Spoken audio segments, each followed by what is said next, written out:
Es posible que en las elecciones generales del domingo España gire a la derecha, pero si nos fijamos en la economía, la coalición de izquierdas que lidera Pedro Sánchez puede presumir de algunos logros.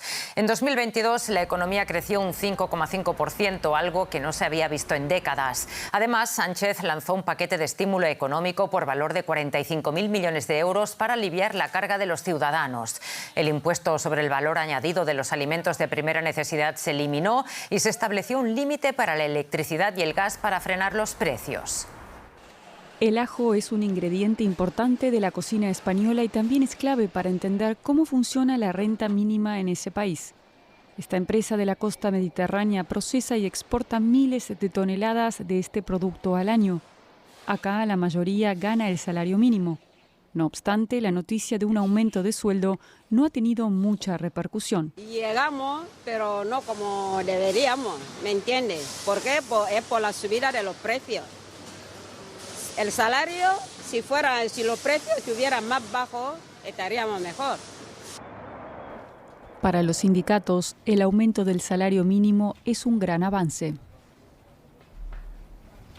Desde hace 6 años hay una senda ascendente del salario mínimo interprofesional y es la manera de redistribuir riqueza y de proteger a un número muy importante de trabajadores y trabajadoras en España. Estamos hablando de más de 2 millones de trabajadores. El personal de la empresa de ajos, en su mayoría mujeres, se beneficia del aumento salarial, al menos los que aún tienen trabajo. Si vendemos menos porque los supermercados demandan menos y encima el coste es superior, nos vemos en la obligación de prescindir de algunos trabajadores. En los 6 últimos meses se ha despedido a una cuarta parte de los 160 trabajadores. A pocos kilómetros se encuentra la granja de mandarinas de Thierry Calvert. Ahora tendría que pagar 12,23 euros por hora a cada trabajador, una suma considerable ya que necesita al menos 70 personas para el trabajo. Cerca de la mitad de las personas que cobran el salario mínimo en España trabajan en el sector agrario. Este aumento podría complicar la situación de los empresarios. Como nuestro margen de beneficio es cada vez más bajo, debido a que los precios de venta en origen no trasladan el aumento de coste de los gastos, pues para nosotros ha complicado mucho la situación. Aún no está claro cuáles serán las consecuencias del salario mínimo para el sistema económico español en su conjunto, sobre todo si no se dispone de estudios estadísticos, pero lo que destaca. Se ha reducido o se ha detenido esa reducción en la disminución de la tasa de desempleo de España respecto a los países europeos. El aumento del salario mínimo puede ser difícil de digerir, especialmente en el campo.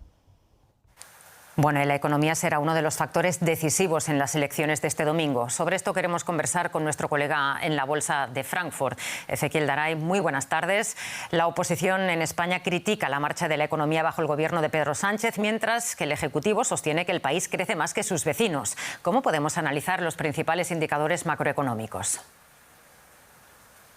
Bueno, Rosa, depende cómo lo quieras mirar. Las dos partes tienen un poco de razón. Lo cierto es que hoy el Estado pesa mucho sobre la economía española, es un 48% del Producto Bruto, pero también se puede argumentar que es lo mismo o parecido que lo que tiene Alemania o el Reino Unido, menos incluso que Francia o Italia. También el Producto Bruto, como decías, ha crecido. Ahora, hay mucha gente que no lo nota esto porque la gran mayoría, el 67% del Producto Bruto en España son servicios y lo que más ha crecido dentro de estos servicios es el turismo, que muchas veces no genera empleos de calidad, pues genera empleos temporales, inclusive algunos hechos por extranjeros. Y también es cierto que la inflación es la más baja de la región, 1,8%. El Estado ha hecho mucho por esto, poniendo techo a los precios de la energía, también quitando el IVA, como decías, pero la inflación en alimentos ha sido mucho más alta y esto a mucha gente que tiene bajos ingresos, obviamente que le duele en el bolsillo. Bueno, y teniendo todo esto en cuenta, Ezequiel, ¿cuáles son las principales dificultades económicas que deberá enfrentar el próximo gobierno? Bueno, yo creo que España tiene dos problemas a solucionar. Uno es la baja productividad. Hace 15 años que la productividad del trabajo en España no aumenta, hay poca inversión en investigación y desarrollo y esta es la razón por la que los salarios son bajos. Hay 21 millones de personas empleadas hoy, es un récord prácticamente en España, a pesar del 13% de desocupación, pero el poder adquisitivo del salario por la inflación ha perdido un 7% si lo comparamos en la última década, por ejemplo. Y el Estado, para suplir esto, está gastando. El Estado está viviendo tal vez por encima de sus posibilidades, no solamente por Pedro Sánchez. Digo, si tomamos los últimos 40 años, solamente en 3 años el Estado español no tuvo déficit fiscal, de entre el 2005 y el 2007, en el boom inmobiliario previo al crash. Esto ha provocado un aumento exponencial de la deuda, que en el año 2007 era del 36% del producto y hoy está en el 113%. Estados Unidos está pasando por un proceso similar, pero Estados Unidos puede emitir dólares para financiar este déficit. No lo pueden hacer los estados de la Unión Europea, y en un momento de tasas crecientes, si España no toma cartas en el asunto, podría llegar a tener en algún momento una crisis de deuda. Muchísimas gracias, Ezequiel, por esta radiografía de la economía española. Altas tasas, crisis de deuda, precios elevados. Muchos países latinoamericanos, en cambio, están combatiendo la inflación mejor que economías desarrolladas como Estados Unidos o países de la Unión Europea. Algunos incluso presentan cifras de inflación negativas, aunque desde luego hay excepciones. Después de la pandemia y la invasión rusa a Ucrania, el mundo volvió a pronunciar una palabra que parecía aparcada: inflación. Latinoamérica no es la excepción. No obstante, algunos países muestran la tendencia inversa. En junio, Costa Rica tuvo una inflación interanual negativa del 1%, mientras que en Panamá fue de un 0,6% negativo. En Bolivia, Brasil y Ecuador, la inflación anual oscila entre 1,5 y 3%, menos que en países industrializados como Estados Unidos o la Unión Europea. En Ecuador, por ejemplo, rige un sistema de dolarización que incluso es defendido por el candidato presidencial de izquierda. Yo no quiero estar haciendo filas, y peor que mis hermanos estén haciendo filas indignantes, unas largas filas para comprar papel higiénico.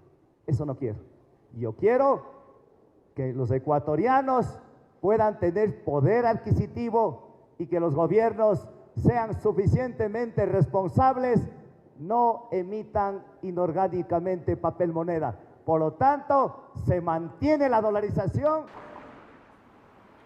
México, Chile y Uruguay han logrado contener la inflación en niveles aceptables, algo envidiable para Argentina con un 115% anual y Venezuela con un desorbitado 400%. Muchos países luchan por controlar un fenómeno que genera pobreza y exclusión. Latinoamérica, aplicando diferentes recetas, ha logrado en la mayoría de los casos mejores resultados que los países industrializados, con excepciones, eso sí. Y para tratar de entender mejor este tema tan complejo, conectamos en Ecuador con el economista Vicente Albornoz. Señor Albornoz, ¿qué tal? Encantada de tenerle con nosotros.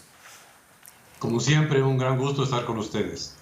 ¿Cómo se explica, señor Albornoz, que la inflación sea un problema tan difícil de solucionar para grandes potencias económicas como Estados Unidos o Alemania, mientras que países más pequeños de la región han entrado incluso en deflación? Bueno, hay que entender un poco las causas que tiene la inflación. En cualquier país en el mundo, las inflaciones suelen venir o de un gobierno que aumenta su gasto, o de un banco central que crea mucho dinero, o claro, de la mezcla de las dos cosas. Hay algunas inflaciones que están más conectadas con temas de costos y cosas por el estilo, pero son raras y no suelen ser muy grandes. El problema es que las grandes economías como Estados Unidos y Europa han sufrido de un aumento del dinero que ha creado el Banco Central respectivo. Ha habido un aumento del circulante en ambas economías de varios años, una política monetaria laxa, y han tenido importantes aumentos del gasto público. Tanto en Estados Unidos como en Europa, en la pandemia hubo un aumento del gasto público. Esto colocó dinero en manos de los consumidores, y eso les ha dado un poder de compra enorme que a su vez ha hecho que haya más demanda y los precios puedan subir. Yo creo que por ahí está que esos países han tenido tanta inflación, mientras que países de América Latina, entre esos el mío, Ecuador, no han tenido la capacidad de dar un impulso fiscal, gobiernos que suban el gasto, y por lo tanto no hay ese fermento en la economía que lleva a que los precios suban. Hablemos del caso de Ecuador, tan particular al tener la economía dolarizada, ¿no? ¿Cómo es que han logrado una tasa de inflación menor que la de Estados Unidos utilizando la misma moneda? A ver, la economía ecuatoriana tiene una serie de productos que no los negocia con Estados Unidos y por lo tanto no está obligada a tener la misma inflación que Estados Unidos. Ecuador no pudo subir su gasto público durante la pandemia como sí lo hizo Estados Unidos. Obviamente Estados Unidos lo hizo por el bienestar de sus ciudadanos, por darles a sus ciudadanos un ingreso en el momento de la cuarentena. Ecuador no tuvo la capacidad de hacer eso. La economía ecuatoriana, luego de 10 años de malas políticas, estaba sin dinero para un impulso fiscal. Esa fue la razón por la que Ecuador no tuvo un impulso fiscal como en la de Estados Unidos y por lo tanto hoy tiene una inflación que es más o menos la mitad de la norteamericana, lo cual es sin duda una ventaja para los ecuatorianos. Y finalmente, ¿cómo se explica que en este contexto tengamos casos como el de Argentina y Venezuela con niveles de inflación anual de 3 dígitos? Bueno, básicamente, a ver, todos los países de América Latina han tenido políticas monetarias, o sea, la creación de dinero, bastante sensatas. Y la verdad, vamos desde México hasta Chile. Todos los países han tenido políticas monetarias muy sensatas, bancos centrales bastante organizados o están dolarizados como Ecuador. Los únicos dos países que no han tenido políticas monetarias sensatas son Argentina y Venezuela. Y claro, ahí uno ve claramente qué pasa cuando la política monetaria, el Banco Central está mal manejado y se emite más dinero del que debería, mucho más dinero del que necesita la economía. Y eso es la explicación. Eso explica por qué Argentina y Venezuela están totalmente fuera de la escala mundial y regional. Es decir, en todo el continente americano, del Canadá hasta Chile, usted los únicos países que ve con inflaciones extremadamente altas son Argentina y Venezuela, porque no tienen bancos centrales que estén haciendo bien su trabajo. Así de sencillo. Muchísimas gracias pues por estas explicaciones y por ponernos en contexto este tema tan complejo y con tantas aristas. Gracias, un saludo. Como siempre, un gusto. Y hasta aquí la economía. Gracias por acompañarnos.